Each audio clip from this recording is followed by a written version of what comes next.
दहशतवाद्यांचा हेतू असतो का की इथलं पर्यटन थांबावं? इतिहास में आज तक टूरिस्ट पे कभी हमला नहीं हुआ है, ऐसे तो कभी हुआ नहीं, तो उन्होंने वो भी छीनने की कोशिश कर रहे हो हमसे। त्या शक्तींना हा व्यवसायच हाणून पाडायचा आहे। स्थानिक काश्मीरी लोक त्यांची साथ देत नाही। हमारी हालत ऐसी हो गई है कि हम चाहते ऐसे बेचैनी हो रही है कि हम बाहर कब जाए, कि उन्होंने ऐसे कहा कि तुम हिंदू हो तुम मुस्लिम हो, तो वो थोड़ा सा डर आता ही है, कहीं ना कहीं रुकावट आ ही रही है। इतके किलो आरडीएक्स सापडला, इथं शस्त्रसाठा सापडला, इथं बंदुकी सापडल्या। उस एरिया को मनमोहन सिंह जी ने एक टाइम था तब नाम दिया था छोटा पाकिस्तान। हर रोज वहाँ एनकाउंटर होता था, हर रोज। बॉर्डर लाईनची जी गावं असतात, प्रत्येक दुकानाबाहेर आर्मी विथ गन, माणूस बंदुकीच्या टोकावरती होता तिथे। 370 लागण्याच्या आधीची परिस्थिती आणि नंतरची परिस्थिती। मैं नहीं चाहता हूँ कि वापस कश्मीर जो 10 साल पहले था वो वापस अब 10 साल पहले चले जाए। कश्मीरी लोग भी समझ गए कि अभी हमारे साथ खड़ा कौन है, तो महाराष्ट्र के लोग हैं कि हाँ कहाँ से हो, महाराष्ट्र से। अच्छा तुमचं नाव काय, ऐसा पूछते हो कि अगर जन्नत कहीं पर है तो यहीं पर है, यहीं पर है और यहीं पर है।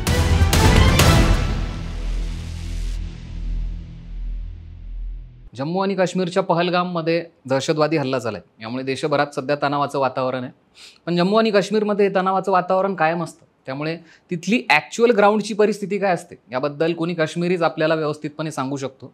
तर आज आपल्यासोबत काश्मीरहून आलेला तरुण अकीब भट आहे आणि सरहद ही जी संस्था आहे तर ही हिंसाचारग्रस्त भागांसाठी काम करते, तिथल्या विद्यार्थ्यांसाठी काम करते। या संस्थेशी जोडला गेलेला लेशपाल जवळगे याने देखील काश्मीर आणि जम्मूच्या भागामध्ये जे ते ग्राउंडवर काम केले, तर या दोघांची आज आपण गप्पा करणार आहोत। तर तुमच्या दोघांचंही मी लगावबत्तीच्या यूट्यूब चॅनलमध्ये खूप खूप स्वागत करतो। माझा पहिला प्रश्न असा आहे तुम्हाला की ज्या वेळेला असे हल्ले वगैरे होतात जम्मू आणि काश्मीर भागामध्ये, त्यावेळेला तिथल्या शाळेमध्ये, मार्केटमध्ये किंवा एकंदरीत वातावरण काय असतं, समाजामध्ये काय परिस्थिती असते? देखो सर, पहले तो हम भी ये चाहते नहीं है कि वहाँ पे जो भी हो रहा है, क्योंकि उसकी वजह से नुकसान जो है हम कश्मीरियों का ही हो रहा है। बच्चे स्कूल जाते हैं तो कुछ पहले के टाइम कुछ ऐसे होता था कि 2-2 3 दिन स्कूल जाते हैं कोई, तो वापस आते नहीं थे, कहीं जहाँ मिले वहाँ रहते थे। अभी के टाइम पे उतना ये हुआ नहीं है। अभी के टाइम पे कैसा चल रहा है कि सपोज़ ऐसा कुछ हुआ, तो जैसे अभी इंसिडेंट हुआ ये पहलगाम का, तो वो एक दिन पूरा दिन बंद रहता है। इंटरनेट बंद होता है, उसमें से नुकसान हमारा ही है। स्कूल्स बंद होते हैं, उसमें से फ्यूचर जो है हमारे बच्चों के ख़राब होते हैं। मार्केट बंद होता है, हमारा बिजनेस डाउन हो जाता है। तो ये ओवरऑल हम भी चाहते हैं कि ये हो ना, तो हमें लगता है जो भी होता है उसकी वजह से नुकसान हमारा ही हो रहा है। ॲक्च्युली काश्मीरमध्ये कर्फ्यू ही जी व्याख्या आहे, शब्द आहे, तो आपल्याला लॉकडाऊनमध्ये माहीत झाला, आपल्याला इतर भारतीय लोकांना। परंतु काश्मीरी लोकांना कर्फ्यू हा लहानपणापासूनच माहिती आहे।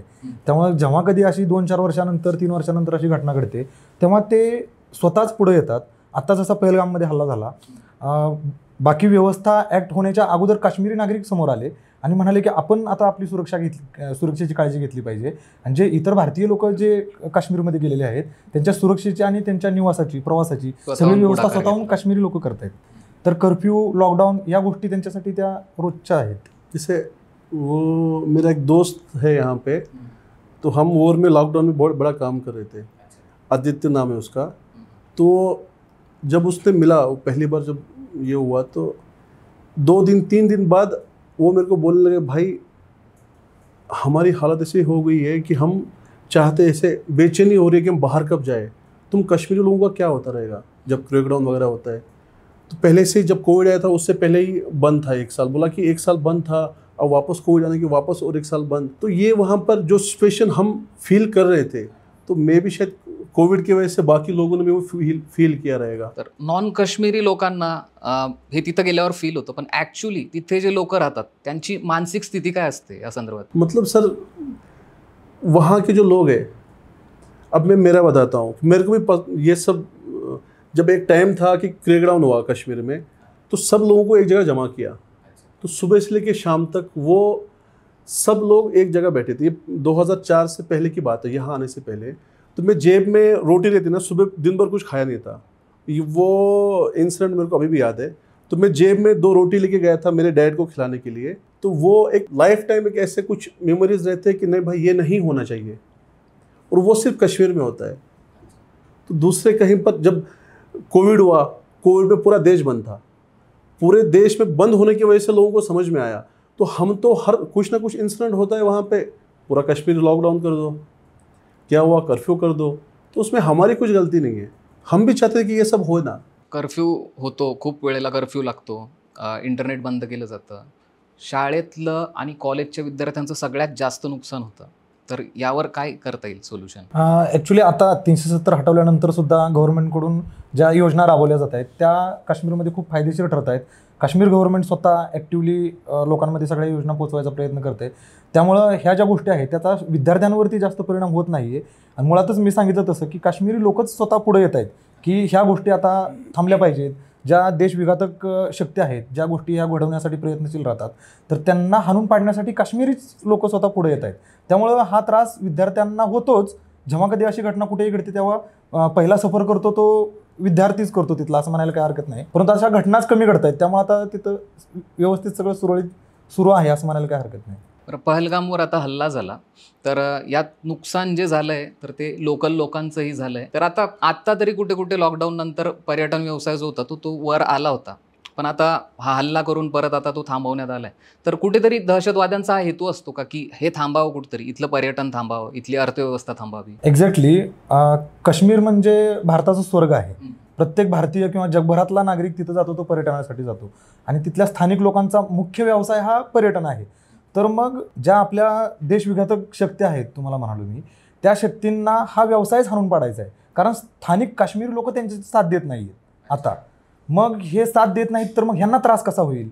तर मग ह्यांचा व्यवसाय हाणून पाडा, ह्यांना आपली गरज वाटली पाहिजे, अशा काहीतरी गोष्टी घडवून आणाव्यात, ह्यासाठी ते प्रयत्नशील असतात. परंतु तरीही काश्मीरी लोक त्यांना आता साथ देत नाही आहेत. त्यांचा जरी पर्यटन व्यवसायावरती काही परिणाम झाला, गव्हर्नमेंट त्यांच्यासोबत राहते. भारतातला प्रत्येक नागरिक आता काश्मीरी लोकांसोबत राहतोय. इंटरॅक्शन वाढले, त्यांच्या अडचणी आपण समजून घेतोय. आपले लोक त्यांना आता मदतीला लगेच धावत आहेत. त्यामुळं जरी पर्यटन व्यवसायावरती काही थोडाफार परिणाम झाला, आता कालचं उदाहरण सांगतो. सोलापूर जिल्ह्यातले 48 पर्यटक तिथं अडकले होते. श्रीनगरमध्ये त्यांना सरहद संस्थेकडून राहण्याची व्यवस्था केली, त्यांना व्यवस्थित जेवणा पाण्याची सगळी व्यवस्था केली आणि त्यांच्या गावापर्यंत जाण्याची सुद्धा परतीच्या प्रवासाची व्यवस्था केली होती. परंतु ते नागरिक काय म्हणाले की आम्ही जर इथून निघून गेलो, त्यांना हे कळलं की हे होतंय कशासाठी, तर इथला पर्यटन व्यवसाय हाणून पाडायचा आहे, त्यांना डॅमेज करायचा आहे. तर त्यांना हे कळलं आपल्या सोलापूरमधल्या लोकांना की हे ह्याच्यासाठी सुरू आहे. तर ते म्हणाले की आम्ही जर तिथून निघून आलो तर ते यशस्वी झाले, तर आम्ही परत नाही येणार, आम्ही पुन्हा गुलबर्गला जाणार, सोनमर्गला जाणार आणि पुन्हा आमची जी काही पूर्ण ट्रिप होती ती कंप्लीट करूनच परत येणार. म्हणून ते आज हट्टाला पेटलेत. आम्ही त्यांना म्हणतोय नको, तर ते म्हणतायत आम्ही सुरक्षित आहोत, आम्ही हा सगळा पर्यटन जी आमची ट्रिप ठरलेली होती ती कंप्लीट करूनच परत येणार. म्हणजे ते आता ट्रिप करत नाही आहेत, परंतु तिथल्या स्थानिक काश्मीरी लोकांसाठी पुढे आलेत की नाही, ह्याचे सफर काश्मीरी लोक होणार आहेत, ते सफर नाही झाले पाहिजेत, म्हणून आम्ही पुढे येतोय. तर असं प्रत्येक भारतीय जर काश्मीरी लोकांसाठी पुढे आला तर त्यांच्या टुरिझमला पण धक्का नाहीच पोचणार. हे आता होतंय. 370 लागण्याच्या आधीची परिस्थिती आणि नंतरची परिस्थिती, काय बदल झाला? 370 के बाद सर जो हुआ वहाँ पर डेवलपमेंट बहुत ज़्यादा हुए. जैसे टूरिस्ट का फ्लो भी तब आ सकता है जब पूरे प्रॉपर रोड्स वगैरह रहेंगे. वहाँ रोड के डेवलपमेंट अच्छे हुए, टूरिज़्म डिपार्टमेंट में बहुत सारे चेंजेस किए गए, और जैसे कि वहाँ से बहुत सारे इवेंट्स होते गए और टूरिज़्म का फ्लो बहुत ज़्यादा बढ़ता गया. 370 से पहले, 370 से पहले कि वहाँ कुछ लिमिटेशंस थे. 370 के बाद वो सब ये हो गया. और टूरिस्ट फ्लो, जैसे लेशपाल भाई ने कहा कि जो अभी इंसिडेंट हुआ कल, जिसका जो आपने उनको पूछा था, जो इंसिडेंट में सबसे पहले वहाँ आर्मी वगैरह बाद में पहुँचे, जो वहाँ से लोगों को नीचे उतारा, जो भी इंजरी हुई थी वो कश्मीरी लोग वहाँ पर थे, जिन्होंने उनको सबसे पहले, जिन्होंने, अगर एक तरफ से देखा जाएगा कि जिन्होंने भी ये किया, उन्होंने नहीं 27 लोगों की हत्या हुई है. जिन्होंने किया वो बहुत गलत काम किया है. पर हम एक फेज़ देख रहे हैं, दूसरा फेज़ हम देख नहीं रहे कि कितने लोगों की जान बचाई है वहाँ कश्मीरी लोगों ने. मतलब जो इंजरी थी, अगर टाइम पे हॉस्पिटल नहीं पहुँचते तो क्या पता उनकी भी डेथ हो सकती थी.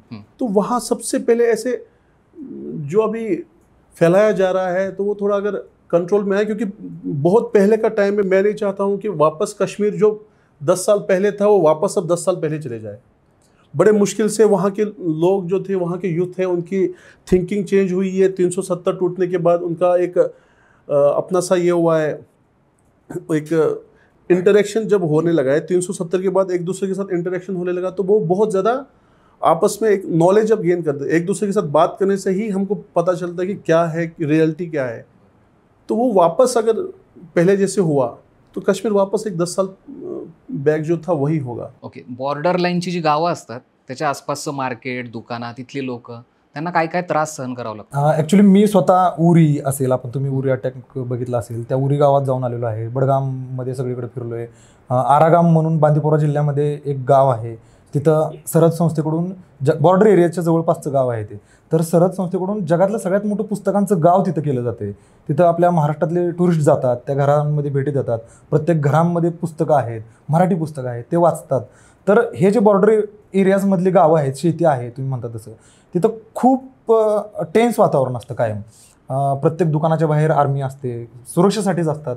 आणि ॲक्च्युली ती हवी आहे तिथल्या लोकांना. त्यांना असं नको आहे की त्याचा प्रॉब्लेम नाही होते, कारण आपली आर्मी पण खूप सॉफ्टली तिथल्या स्थानिक लोकांना हँडल करते. त्यामुळं आम्ही सुरुवातीला जेव्हा गेलो तेव्हा मला असं वाटलं की अरे हे काय, आपल्याला दुसऱ्या सिग्नलवरती ट्रॅफिकवाले दिसले तरी वाटतं की अरे अरे हे काय चाललंय आमच्यासोबत.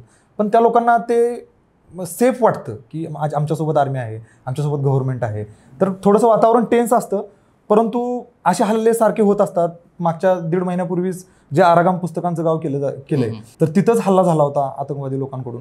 तर त्यांना फेस करणारे तिथले स्थानिक आरागाममधलेच लोक होते. तिथला सिराजुद्दीन म्हणून एक मुलगा आहे, तो सरहदला आहे आपल्या, तो ते गाव पुस्तकांचं गाव म्हणून जगात आणतोय. त्याच्या फॅमिलीतलेच काही लोक आतंकवाद्यांकडून काही डेथ झालेत, काही इंडियन आर्मीकडून डेथ झालेले आहेत. परंतु तो मुलगा म्हणतोय की ही परिस्थिती मला बदलायची आहे बॉर्डरमधली. तर ह्यासाठी सरहद संस्था कायम प्रयत्नशील असते आणि त्याला गव्हर्नमेंट पण मदत करते. काय ज्या वेळेला तुम्ही ऍक्च्युअल ग्राउंडवर काम करायला गेली तिथे सगळ्यात आधी, त्यावेळेला तुम्हाला तिथे भीती वाटली होती का? हां, पहिल्यांदा जेव्हा मी काश्मीरला गेलो, ॲक्च्युली सरहदचं काम मी खूप कॉलेजला असतानापासून ऐकत होतो. मागच्या 40 वर्षापासून सरहद बॉर्डर एरियाजमध्ये, जम्मू काश्मीरमध्ये, पंजाबपासून सुरुवात केली, आता नॉर्थ ईस्टमधल्या सगळ्या राज्यांमध्ये काम करते, मणिपूरमध्ये आता ॲक्टिव्हली काम करते. तर हे ऐकून होतं की तिथं सरहदची काम आहे. जेव्हा मी पहिल्यांदा तिथं गेलो त्यावेळेस तुम्हाला मग सांगितलं तसं की प्रत्येक दुकानाबाहेर आर्मी विथ गन, म्हणजे प्रत्येक माणूस बंदुकीच्या टोकावरती होता तिथं. तर हे बघितल्यानंतर मलाच भीती वाटत होती की अरे हे काय आहे, म्हणजे नॉर्मल सिच्युएशन आपल्यासाठी ती नाही आहे ना. बरोबर. आपल्याला सांगितलं ना, दुसऱ्या सिग्नलवरती जरी ट्रॅफिक सिग्नलचे पोलीस दिसले तरी आपल्याला वाटतं की अरे किती प्रेशर आहे आपल्यावरती. पण तिथं बघितल्यानंतर जेव्हा स्थानिक काश्मीरी लोकांना मी हे विचारायला गेलो तर ते म्हणाले कुछ नहीं, ये तो हमारे लिए है, इनके वजह से हम सेफ है. तो हे पॉझिटिव्ह इंटरॅक्शन आहे त्यांच्यामधलं, ते निगेटिव्ह नाही आहे. सुरुवातीला आपल्याला गेल्यानंतर हे वेगळं वाटायला लागतं, परंतु नंतर आपल्याला पण ते यूज टू होऊन जातं. ते जम्मू काश्मीर या भागामध्ये कायम इतके किलो RDX सापडला, इथं शस्त्रसाठा सापडला, इथं बंदुकी सापडल्या, कायम ऐकायला येतं. काही अनुभव आहे का तुमचा याबद्दल? वो तो बहुत देखे वो किस्से जो आप बता रहे हो ना, जैसे आप बता रहे हो कि कुछ है, तो पहले के टाइम देखा था, अभी उतना है नहीं. जब मिलिटेंट का दौर था वहाँ पे, तब जैसे कि लेशपल भाई ने अभी कहा कि बांडीपुरा आरागाम में एक कहा जाता है उसको कि आब, अदब और इल्म, वो फेमस है उस चीज़ के लिए. आब मतलब पानी, अदब मतलब जो रेस्पेक्ट करते हैं दूसरों को, जो हम रेस्पेक्टफुली बात करते हो, इल्म मतलब नॉलेज. अच्छा. उस एरिया को मनमोहन सिंह जी ने एक टाइम था तब नाम दिया था छोटा पाकिस्तान. छोटा पाकिस्तान नाम उसका इसलिए बना था क्योंकि वो 2005-06 के दौरे में हर रोज़ वहाँ इनकाउंटर होता था. हर रोज़ मतलब मैंने पहले ही कहा आपको कि अगर कोई बच्चा स्कूल जाए तो वो घर पे, खुद के ही घर पे रात को वापस आएगा, या टीचर्स उनका क्लासरूम में रुकने का अरेंजमेंट करेंगे, या आजू बाजू में कुछ घर रहेगा, वहाँ जाके वो सोते थे. कभी कभी 2 दिन बाद, कभी कभी 3 दिन बाद वहाँ रोज़ वहाँ इनकाउंटर होता था. रोज़ इमरजेंसी वहाँ पे, रोज़, हर रोज़. और ये मतलब हमने खुद देखा हुआ. ऐसे 2004-05 की बात है ये, हम ऐसे लाइव देखते थे जब जाते थे यहाँ से. मैं यहाँ आया था 2004 में, उसके बाद जब जाते थे घर पे जाते थे तो हर वो 2 महीना 3 महीना टेंशन रहता था. एक इंसिडेंट ऐसा था कि डैड घर से रात को नमाज़ पढ़ने गए थे, तब लाइट का इशू था, 2003 की बात है वो. तब लाइट्स का वहाँ रात को इशू था, लाइट कम आती थी, तो एक लालटीन आती है वो जला के जो जाते हैं, कंदील म्हणतो आपण, कंदील टाइप में. बराबर. तो वो तब लेके जाते थे सिर्फ इसलिए कि आर्मी वाले को पता चलेगा कि ये लोकल्स है. और डैड घर से बाहर निकलते ही दूसरी गाड़ी आई, गाड़ी घर के बाहर एक 50 मीटर दूर रुकी, गाड़ी रुकी. और रात का टाइम था तब 8-9 बजे, ऐसे गाड़ियाँ चलते नहीं थे उधर. तो हम भी थोड़ा टेंशन में आए. तो डैड भी, वो मेरे डैड CRPF में थे मेजर, तो वो रिटायर हुए बाद में. तो फिर क्या, वो डैड ने पूरा बंद कर दिया, बुझा दिया वो कंदील. तो जब भी डैड बाहर आए तभी फायरिंग चालू हुई उसी टाइम पे. तो तब फायरिंग मतलब आर्मी और इन पे ये सब चलता रहता था वहाँ पे. तो अभी बहुत सारे सुधार हुए वहाँ पे, जैसे कि आप देखते रहोगे वैसा कुछ इतना बड़ा इंसिडेंट होता नहीं उधर कुछ भी. अब लोगों को वहाँ से सिर्फ कश्मीर के लोग जो है, तो मेरा सिर्फ इतना कहना है, कश्मीर के लोग जो इंडिया के लोग हैं इनके साथ जुड़ गए अब। तो वो जो नहीं चाहते हैं जुड़ना, वो अब उनको वापस तोड़ने की कोशिश कर रहे हैं। भले ही वो टूरिस्ट पे हमला, सिर्फ एक ये इतिहास में आज तक टूरिस्ट पे कभी हमला नहीं हुआ है, ऐसे तो कभी हुआ नहीं है। तो सिर्फ यही एक चीज़ बचा था कश्मीरियों के पास जो पूरे दुनिया में फेमस है, मेहमान नवाजी में। कश्मीर के लोग जो है सब हर जगह फेमस है कि कश्मीर लोग मेहमान नवाजी अच्छा करते हैं टूरिस्टों का, तो उन्होंने वो भी छीनने की कोशिश कर रहे हो हमसे। तो मैं बस इतना चाहता हूँ कि ये जो भी हो रहा है बहुत गलत हो रहा है। पहले का कश्मीर अलग था, अब का कश्मीर अलग है। जितना अब यहाँ के लोगों ने फील नहीं किया रहेगा उन लोगों के लिए जिनकी डेथ हुई, उससे ज़्यादा कश्मीरी लोगों ने किया है। अच्छा, क्योंकि एक तो कश्मीरी लोगों का उसमें ना कुछ हाथ है ना कुछ, जो भी है कश्मीरी लोग पीछे जा रहे हैं। कैसे वो भी बता दो। टूरिज्म ख़त्म हुआ, बाहर के कश्मीरी लोग जितने भी स्टूडेंट बाहर पढ़ रहे हैं, जैसे आज एक न्यूज़ पे आया था, कुछ जितने भी कश्मीरी लोग हैं अपना अपना कश्मीर चले जाओ। यहाँ उत्तराखंड की न्यूज़पेपर में आया था कि आप अपने कश्मीर चले जाओ वहाँ। और फिर पता चलता है कि बहुत सारे कुछ रूमर्स फैल रहे हैं कि उन्होंने ऐसे कहा कि तुम हिंदू हो, तुम मुस्लिम हो, तो वो थोड़ा सा डर आता ही है। तो कश्मीर की वजह से कश्मीरी लोग जो है वो, मेरे को तो लगता है जितना भी हम कोशिश करते हैं कश्मीर लोग की सामने वाले को हम एक्सप्लेन करें कि हम क्या चाहते हैं, तो वो नहीं हो पा रहा है। तो कहीं ना कहीं रुकावट आ ही रही है। काय बदल व्हायला पाहिजे यामध्ये? सोच, जो सोच में अगर बदल आएगी ना, देखो अगर बाहर के लोग भी सोचेंगे हमारी तरह, हम नहीं चाहते हैं, अगर कहीं पर भी 1% गलत हो तो आप सजा दे दो, पर आप डायरेक्ट डिसीजन मत लो कि कश्मीरी लोग ऐसे, कश्मीरी लोग वैसे। ये सोच अगर हमने बदल दी ना, तब बहुत आगे तक जा सकते हैं, बहुत आगे तक। आर्टिकल 370 हटाने के बाद कुछ बड़ा है क्या वहाँ पे? मतलब जो एक्टिविटीज़ होती है, इलीगल एक्टिविटीज़ या मर्डर्स होते हैं, किलिंग होती है, वो बड़ी है? नहीं, मेरे हिसाब से सर बहुत कम हो गए आर्टिकल 370 के बाद। पहले होते थे कुछ, हर जगह कुछ अटैक वगैरह होते थे पहले के टाइम पे, तो अभी तो बहुत कम हो गया पहले से। अभी लोगों में वो सोच आ गई है कि पीस, उनको भी समझ में आ चुका है कि अब इससे तो कुछ फ़ायदा है नहीं, सबको शांति चाहिए, सबको शांति चाहिए। पहले किसी को कुछ चाय पानी दे के लाते थे रोड पे, स्टोन पेल्टिंग करवाते थे, अब तो वो भी बचा नहीं है, अब है नहीं। अब सब समझदार हो गए ना लोग। अब जो सिर्फ अब ये चाहते क्या है कि जो जहाँ से इनकम आ रहा है वो भी ख़त्म करवा दे, तो वो इस पे दिक्कत है। मुळातच काश्मीर, आता तुम्ही जे म्हणताय की पर्टिक्युलर टार्गेट किलिंग्स वगैरे आता तिथं वाढले, तसं नाही आहे, ते अगोदरही होत होतं। आता त्याच्यानंतर उलट प्रमाण कमी झालं आहे असं म्हणायला काय हरकत नाही। कमी होण्याचं कारणच असं आहे की स्थानिक लोक आता त्यांना मदत करत नाहीत। जे काही लोक असं करायचा प्रयत्न करतात आणि जे काही 1-2% आता करायचा प्रयत्न करतात त्यांनाही स्थानिक लोक विरोध करतात लगेच, त्यामुळं ते कमी होत चालले, अजून पुढेही कमी होत राहील। आधीपेक्षा आता परिस्थिती खूप बदलली आहे, खूप बदलली आहे। कारण काश्मीरी लोक स्वतः बदललेत, त्यांना त्यांचं इंटरॅक्शन भारतीय लोकांशी वाढले, त्यामुळं त्यांना पण आता अभिमानाने तिरंगा फडकवतात प्रत्येक घरावरती। सरकारवरचा विश्वास वाढला। हो, एक्झॅक्टली, सरकारवरचा वाढलाय किंवा इतर भारतीय लोकांसोबतचा लगाव वाढलाय, त्यांचं इंटरॅक्शन वाढले, त्यांना आपुलकी वाढली आहे। जसं की आता सरहदला दरवर्षी कितीतरी मुलं येतात, इथं शिकतात, शिकून पुन्हा काश्मीरमध्ये जातात आणि भारत किती सुंदर आहे ते तिथल्या स्थानिक लोकांना सांगतात। त्यामुळं हे जे कम्युनिकेशन आता वाढले, कॉन्व्हर्सेशन्स वाढलेले आहेत, त्यामुळे बऱ्याच प्रश्न सोपे होत गेलेत। आता सारखं भीत जगावं लागतं काश्मीरच्या लोकांना, वातावरण तसं असतं, बऱ्याचदा हल्ले होतात, सिक्युरिटी असते। काय मानसिकता होते माणसाची त्यामध्ये? मेंटॅलिटी क्या हो जाती वहाँ पे? सर सफ़र करते हैं हर चीज़ से, वो अटैक जो भी जहाँ भी जिस हिसाब से भी करते हैं, तो वो वहाँ के लोग तो हर टाइम पे, देखो अब कुछ हुआ वहाँ पे अटैक, जैसे इससे पहले पुलवामा अटैक हुआ था, सफ़र लोगों ने, कश्मीरी लोगों ने किया, अटैक किया किसी और ने, सफ़र किया कश्मीरी लोगों ने। बाहर बच्चे, कश्मीरी लोगों के बच्चे बाहर पढ़ते हैं तो उन बच्चों ने सफ़र किया हुआ है।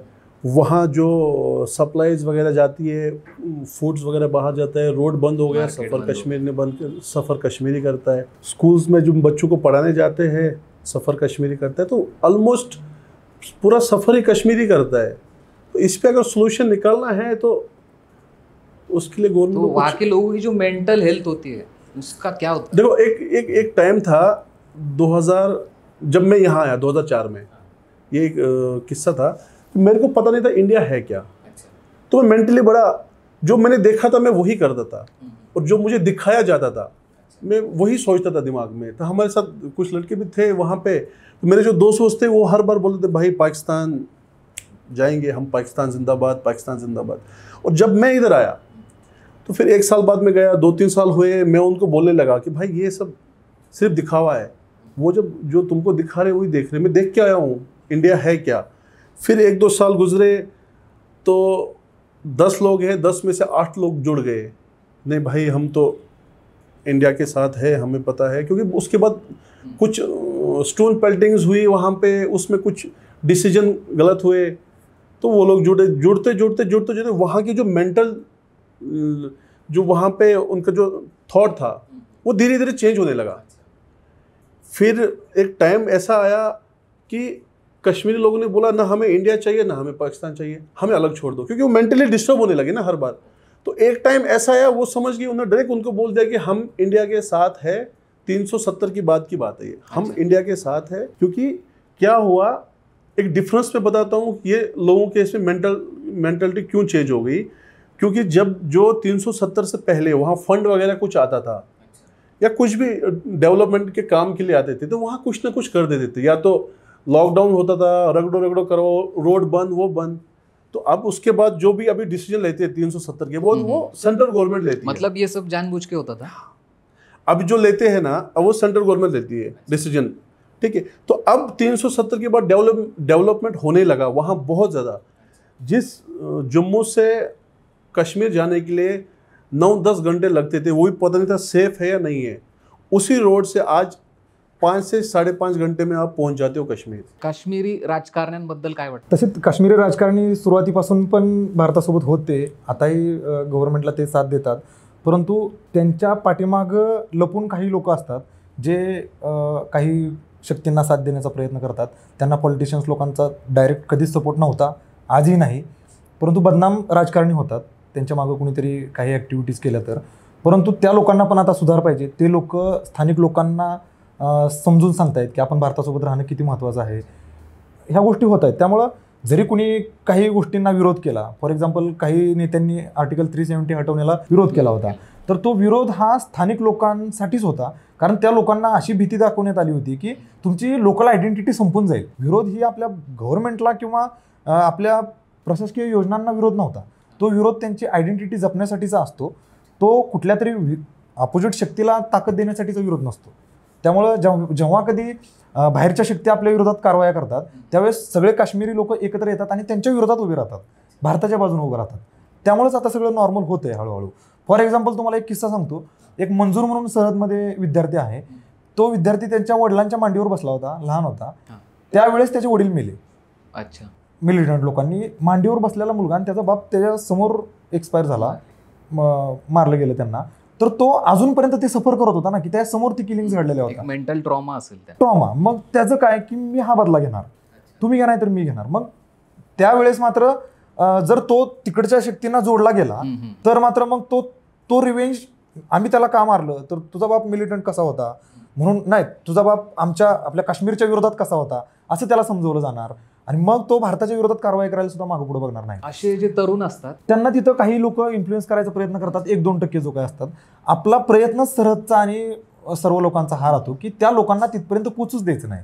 त्याच्या अगोदरच बंदूक नको, गिटार हातात घेऊ असे उपक्रम सरहद करून राबवले जातात. पुस्तक घेऊ, त्या लोकांना हिथं आणलं जातं, भारत किती सुंदर आहे दाखवलं जातं. त्यांना शिक्षणामध्ये शेवटपर्यंत मदत केली जाते, सेटल होईपर्यंत त्यांना मदत केली जाते. आणि काश्मीरी लोकांनाच समजावलं जातं की तुम्ही तिथल्या लोकांना समजावून सांगा की आपल्याला किती अपॉर्च्युनिटीज आहेत, जग कुठं आहे. त्यामुळे ह्या सगळ्या गोष्टी आता मागे पडत. स्टोन पैलेटिंग वगैरह ये जो ज्यादा चीजें थी तो ये अब रुक गई है बहुत सारी चीजें. तो अब करियर को लेके क्या वहाँ के यंग यूथ का क्या नजरिया है? देखो सर, आज के टाइम पे बहुत सारे यूथ जो है वो एक अलग अलग फील्ड चुनने लगे. जिससे कुछ जो मेरे साथ मेरे दोस्त थे वो आर्ट में गए, कुछ लोग फिल्म इंडस्ट्रीज में जाने लगे हैं, और कुछ लोग अपना जो एक मेरे दोस्त थे जो मेरे साथ थे, कुछ उसमें टीचर्स हो चुके हैं, कुछ डॉक्टर बन गए हैं. और स्पेशली वहाँ के अगर यूथ की बात करेंगे तो अभी कुछ वहाँ पे इन्फ्लुएंसर बन चुके हैं, जो एक वीडियोग्राफी, जो किसी ने सोचा नहीं रहेगा, एक वीडियो शूट करने में एक वीडियोग्राफर एक देखा था मैंने आज, उसका बड़ा अच्छा उसने इंटरव्यू डाला था। रोफ करके वो एक इन्फ्लुएंसर है, वो इंस्टाग्राम पे इन्फ्लुएंसिंग करते हैं, वो वीडियो शूट वगैरह एक कश्मीर को प्रमोट करते हैं। तो उसने एक बड़ा अच्छा मैसेज डाला था आज कि मेरे को 5 साल हुए ये जोड़ते जोड़ते, उसने ये लिखा था मैं 5 साल हुए ये जोड़ते जोड़ते कि कश्मीर कितना खूबसूरत है, कश्मीर में हम मेहमान नवाजी कैसे करते हैं, कश्मीर क्या है, वो मुझे 5 साल हुए जोड़ते जोड़ते, और आप लोगों ने 5 मिनट में ख़त्म कर दिया मेरा। एक वो चुनते हैं लोग, वहाँ का स्पोर्ट्स जो है वो पहले से ज़्यादा अभी बढ़ चुका है बहुत ज़्यादा। उसमें कुछ लोग टूर्नामेंट्स में जाते हैं, अभी आपने देखा रहेगा IPL में भी कुछ आए हैं, कुछ इंटरनेशनल खिलाड़ी भी गए। तो ये दिन ब दिन एक्टिविटीज़ बढ़ते गई है। एजुकेशन में भी बहुत बहुत ज़्यादा बदलाव आया है एजुकेशन में, बहुत ज़्यादा। अभी उनका क्या नाम था, IAS ऑफिसर जो बने थे, जिनने टॉप किया था, शाह फैजल जी है, अथर अमीर सर है, उन्होंने किया था। बहुत सारे हैं ऐसे जो चाहते हैं कि चेंजेस लाए, और ऐसे नहीं सब लोग एक्सपेरिमेंट भी करना चाहते हैं वहाँ पे कि हाँ अब वहाँ पे हमारे जो सरहद की तरफ से भी हम वहाँ बहुत कुछ ये करते हैं। जैसे अभी फिल्म फेस्टिवल हमने किया था, अच्छा, तो कश्मीरी फिल्म फेस्टिवल भी कर रहे हैं, वहाँ की कश्मीरी लोग हैं। जो एक अभी एक मूवी भी आई थी, देवा मूवी भी, उसमें एक कश्मीरी लड़के ने मूवी में आया है, वो सरहद में था। अच्छा, उसे वो सरहद से पढ़ के बाहर आया, वो एक मूवी में आ चुका है। तो ऐसे सारे जगहों पे जो है वो कश्मीरी बच्चे आजकल नाम कर रहे हैं। हाँ, अभी अपना अपना नाम बना रहे हैं हर फील्ड में। अच्छा, चाहे वो बॉलीवुड में हो, एजुकेशन में हो, या फिर स्पोर्ट्स में हो, या सोशल एक्टिविटीज़ में हो, तो हर चीज़ में वो अपना अपना फील्ड बना रहे हैं। तो इसमें सबसे बड़ा जो योगदान है, सरहद का बहुत बड़ा योगदान है उसमें। आप दोनों ही स्टेट में रहे हो, महाराष्ट्र में भी रहे हो, जम्मू कश्मीर में भी रहे हो, क्या डिफरेंस लगता है आपको? सर एक बताओ, महाराष्ट्र जो है होम अवे होम है। ये यहाँ के लोगों ने आज तक इतना प्यार दिया है जो मेरे घर वालों ने भी नहीं दिया रहेगा, जो मेरे घर पे नहीं मिला है मेरे को। मेरे को तो हो गए 20 साल यहाँ पे, एक बचपना यादगार रहता है। तो मेरा पूरा बचपना हुआ है महाराष्ट्र में। अच्छा, पूरा बचपन हमारा गुजरा है यहाँ पे। तो यहाँ के वो दोस्त, हाँ हंसी मजाक चलती रहती है, दोस्त लोग बनते रहे। पर जैसे अभी कश्मीर में जब गए तो एक बॉन्डिंग जो बनती वो एक साइड से नहीं होती है। कल जैसे ही इंसिडेंट हुआ, सबसे पहला डिसीजन महाराष्ट्र का गया, सबसे पहला डिसीजन। वो डिसीजन क्या गया था, टूरिज्म का जितने भी टूर ऑपरेटर जो महाराष्ट्र के हैं, उन्होंने डिसीजन दे दिया कि पैकेज वगैरह जो है वो आप कैंसिल करना नहीं है, आप कंटिन्यू रखो। क्योंकि उनको भी पता है कि कश्मीर लोगों को अभी हमारी ज़रूरत है। और उससे क्या हुआ, कश्मीरी लोग भी समझ गए कि अभी हमारे साथ खड़ा कौन है, तो महाराष्ट्र के लोग हैं। अच्छा, महाराष्ट्र के जितने भी लोग हैं वो सब हमारे साथ खड़े। तो एक बॉन्डिंग अलग है। मतलब कश्मीर और महाराष्ट्र का भाईचारा थोड़ा अलग है, भाईचारा एक अलग टाइप का ही है। अच्छा, वहाँ के लोग, वहाँ अगर आप जाओगे भी, वहाँ जितने भी महाराष्ट्र लोग रहेंगे, उनको एक कश्मीरी जब सुनते हैं ना कि हाँ कहाँ से हो, महाराष्ट्र से, अच्छा तुमचा नाव का है, ऐसा पूछते हो, तुमचा नाव का है, इतना तो एक कुछ चंद वर्ड्स जो है वो उनको आता है। मतलब कल्चर एक्सचेंज हो चुका है। हाँ, बहुत अच्छे तरीके से। और कश्मीरी लोग महाराष्ट्र के लोगों को पसंद करते भी, और महाराष्ट्र के लोग भी करते हैं, उनको बहुत ज़्यादा पसंद करते, क्योंकि एक दूसरे को साथ देंगे तो हम आगे जा सकते हैं। तो हमको महाराष्ट्र की तरफ से बहुत साथ मिला है, बहुत सपोर्ट किया है। यहाँ के लोग बहुत बड़े अच्छे हैं। यहाँ पे कुछ भी हमें कुछ प्रॉब्लम्स आए तो पुलिस हमारे साथ खड़ी रहती है, पुलिस का सपोर्ट हमको हर टाइम पे रहा है। कोविड के टाइम पे भी सबने साथ दिया है, उल्टा ट्रेन वगैरह अरेंज करने में सब बहुत अच्छे से हमको ये किया यहाँ पर। तो वहाँ पे भी अगर कश्मीर के ये महाराष्ट्र के लोग रहेंगे इस सिचुएशन में, तो मेरे को 100% गारंटी है कि वो सिर्फ महाराष्ट्र के साथ नहीं, जितने भी लोग वहाँ पर फंसे हुए हैं सबके साथ सेम ये करेंगे। टूरिज्म बहुत ज़्यादा चलता है जम्मू और कश्मीर में। टूरिज्म के अलावा और क्या क्या अपॉर्चुनिटीज है लोकल्स के लिए? देखो, सबसे मेन जो है वो है टूरिज्म का। तो उसके बाद वहाँ पर अपना जो एप्पल्स वगैरह का ये रहता है, सेफ्रॉन वैली का इंपोर्ट एक्सपोर्ट का जो एप्पल, अखरोट, वॉलनट का वो सब चलता रहता है। और अपने यही मेन तो वही सब जो डिपेंड है, कश्मीर जिस पे डिपेंड है वो है मेन टूरिज्म पे। अगर कोई इलीगल एक्टिविटीज होती है, वहाँ से कोई पकड़ा जाता है, तो उस फैमिली को पूरे सोसाइटी में मतलब किस नज़र से देखा जाता है? तो पहले तो नाराज़गी तो हर इसमें रहती है, स्टार्टिंग में तो वो होता है, फिर धीरे धीरे एक्सेप्ट करने लगते हैं। हाँ चलो, उनके इससे गलती हो गई तो वापस हो ना, ऐसे वो अभी सोचते हैं. सरहदमध्ये अशी भरपूर मुलं आहेत की ज्याचे कोणी काका मिलिटंट होते किंवा मिलिटंट लोकांना मदत करत होते किंवा त्यांचे रिलेटिव्स कोणीतरी होते जे मिलिटंट लोकांना काही स्वरूपात मदत करत होते किंवा ते मारले गेले आहेत. त्यावेळेस त्या पूर्ण कुटुंबाला लगेच टार्गेट करायचा प्रयत्न केला जातो. परंतु काही वेळानंतर सगळ्यांच्या लक्षात येतं की नाही, ती व्यक्ती होती, त्या घरातल्या लोकांना फॅमिलीचा काही दोष कोणालाच माहिती नव्हतं की ती व्यक्ती कुठल्या तरी इलिगल ॲक्टिव्हिटीमध्ये सामील आहे. त्यामुळे सगळेजण त्या लोकांना ॲक्सेप्ट करतात, त्यांना चांगली वागणूक देतात.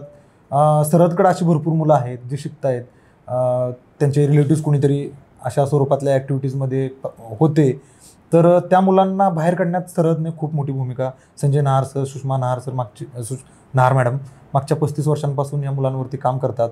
आमच्याकडं जोगी म्हणून एक मुलगा आहे, 92मध्ये जेव्हा डोडा अटॅक झाला होता त्यावेळेस त्याचं पूर्ण कुटुंब रात्रभर त्या मिलिटंटच्या विरोधात लढत होतं, रात्रभर लढत होतं. आणि जेव्हा त्यांच्या लक्षात आलं की आपण आता त्या लोकांचा विरोध करू शकत नाही, तेव्हा त्यांनी त्या जोगीला घरातून बाहेर फेकून दिला आणि त्याच्यानंतर ते पूर्ण घर डेथ झालं. एकही शिल्लक राहिलं नाही, तो आता अनाथ आहे. तो जोगी नंतर लहानाचा मोठा झाला, आता तो सरहदसोबत आहे, सरहदमध्ये शिकला, पुन्हा तो तिथं गेला. तर अशी मुलं आहेत की त्यांनी जवळून सगळं बघितलंय, सफर केलंय. तर ते मुलं प्राऊडली सांगतात की सरहदबद्दल तर त्यांना खूप अभिमान आहे, परंतु ते तिथं जाऊन सांगतात की आपण देशासोबत राहिलं पाहिजे आता. तर ह्या गोष्टी होत राहतात तिथं. परंतु बाकीचे स्थानिक काश्मीरी लोक त्या लोकांना साथ देतात की नाही, कुठल्या तरी एका व्यक्तीनं इलिगल ॲक्टिव्हिटी केली, इतर घरातल्या कुणालाच ते माहिती नव्हतं, त्या घरातल्या लोकांचा काय दोष. ऐसे कुछ लोग हैं क्या जो कश्मीर जम्मू से हमेशा के लिए चले गए? बहुत लोग हैं, बहुत लोग गए ऐसे. जैसे कश्मीरी पंडित का वो वाक़या हुआ था, वो भी हमारे घर के ही लोग हैं, वो ऐसे बाहर के नहीं है. वो भी कश्मीर छोड़ के कुछ लोग जम्मू में आए, कुछ लोग फॉरेन्स में गए हुए, तो हमें भी वो लगता है कि वो वापस आ जाए. कि मेरा सवाल आपसे है कि एज अ कश्मीरी पूरे देश को कश्मीर के बारे में क्या एक खास चीज़ बताना चाहोगे आप? सर मैं तो यही चाहता हूँ कि अगर फिरदौस-ज़मी असतो, हमी असतो, अमी असतो, कि अगर जन्नत कहीं पर है तो वो यहीं पर है, यहीं पर है और यहीं पर है. तो आप लोगों ने ये तो बोलने वाली कुछ बात है ही नहीं कि कश्मीर कितना खूबसूरत दिखता है इसमें. तो बस फिर लोगों का नज़रिया है अपना अपना. कुछ लोग इसको रखना चाहते हैं, कुछ लोग नहीं रखना चाहते. ओके, क्या मैसेज देना चाहोगे सोसाइटी को? देखो, मेरा एक कहना है कि आज के टाइम पे तो लोग ज़्यादा न्यूज़ वगैरह देखते नहीं हैं. जो व्लॉगर्स रहते हैं, जो अपने यूट्यूब चैनल्स पे देखते रहते हैं, तो मैं चाहता हूँ कि वो सब एक बार आए कश्मीर, वो देखे कि रियलिटी है क्या. तो मोस्टली हर बार ऐसे न्यूज़ चैनल्स में भी देखता नहीं हूँ. तो या जो भी आज की यूथ है, जो स्पेशली जो यूथ है, वो न्यूज़ चैनल टीवी पे 24 घंटे बैठते नहीं है. अपना फ़ोन लिया, यूट्यूब व्लॉग्स, हाँ कौन कौन है वो सब देखते रहते. जो उनको रियलिटी दिखाई जाती है वो उसको सच समझते हैं, क्योंकि उनको भी पता है कि ये लोग रियलिटी ही दिखाते हैं. तो मेरा कहना है एक कि जितने भी ये लोग हैं वो जितना हो सके इस इंसिडेंट को एक्सपोज करके ये दिखाए कि भाई वहाँ पे रियल में हुआ क्या है, कश्मीरी लोगों ने टूरिस्ट की मदद की कैसी है और कितनी हद तक मदद की है. और मैं ये भी चाहता हूँ कि जितने भी ये व्लॉगर्स, आप लोगों को अच्छा ये रहेगा कि कितने हैं, मेरे से ज़्यादा नॉलेज आपको रहेगा. जितने भी ये लोग हैं जो दिखाते रहते हैं, वो एक बार कश्मीर आए हमारे पास, वो देखे कि वहाँ की मेहमान नवाजी कैसे है, फिर वो लोग रिकॉर्ड करके आगे दिखाए लोगों को कि ऐसा है. तो मेरे को लगता है उससे थोड़ा बहुत इम्पैक्ट पड़ेगा, जिससे भाईचारा आगे बढ़ सकता है.